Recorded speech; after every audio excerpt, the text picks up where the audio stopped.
এই ছেলেটি পাহাড় পার হওয়ার সময় হঠাৎ করে একটি খাদের মধ্যে পড়ে আটকে যায় এবং তার হাতের উপরে একটি পাথর এসে পড়ে। সে তখন অনেক চেষ্টা করে পাথরের নিচে থেকে তার হাতটি ছাড়ানোর জন্য, কিন্তু সে কোনোভাবেই পারছিল না। সে তখন সাহায্যের জন্য চিৎকার করে, কিন্তু পাহাড়ি এলাকা হওয়ার কারণে কেউ তার চিৎকার শুনছিল না। সে অনেক অপেক্ষার পরে সে নিজেই চেষ্টা করে এখান থেকে বের হওয়ার, তাই সে ব্যাগ থেকে এক হাত দিয়ে ছোট্ট একটা চাকু বের করে।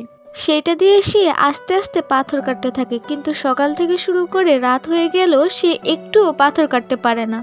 অনেক চেষ্টা করতে করতে রাত হয়ে গেলে সে তার ব্যাগ থেকে একটি দড়ি বের করে আরেকটি পাথরের সাথে আটকে রেখে সে ঘুমিয়ে পড়ে। সকাল হলে সে আবার চেষ্টা করতে থাকে তার হাত বের করার জন্য, কিন্তু কোনোভাবেই সে কিছুই করতে পারছিল না। অন্যদিকে তার কাছে অল্প কিছু খাবার রয়েছে। তখন সে মনে করতে থাকে বাড়ি থেকে আসার সময় তার মা তাকে কল করেছিল, কিন্তু তার মার সাথে সে একটুও কথা না বলে সে চলে আসে এবং সে আফসোস করতে থাকে যদি তার মাকে সে বলে আসতো তাহলে এতক্ষণে তার মা তাকে উদ্ধার করার জন্য চলে আসতো। এই সবকিছু ভাবতে ভাবতে সে ওইখানেই ঘুমিয়ে যায়। পরের দিন সকালবেলা আবারও তার হাত বের করার জন্য চেষ্টা করতে থাকে, কিন্তু কোনোভাবেই পারছিল না। তারপরে সে উপরের আরেকটি পাথরের সাথে রশির এক প্রান্ত বেঁধে অন্য প্রান্তে তার হাতের উপরে পাথরটি বেঁধে টানতে থাকে। তবুও সে পাথরটা একটুও সরাতে পারে না। সে অনেকভাবে চেষ্টা করতে থাকে, তবুও সে কিছুই করতে পারছিল না। তারপর সে ভাবে তার ডান হাতটা কেটে ফেলবে, তারপর সে এখান থেকে মুক্তি পাবে, কিন্তু তার চাকুতে একটুও ধার ছিল না।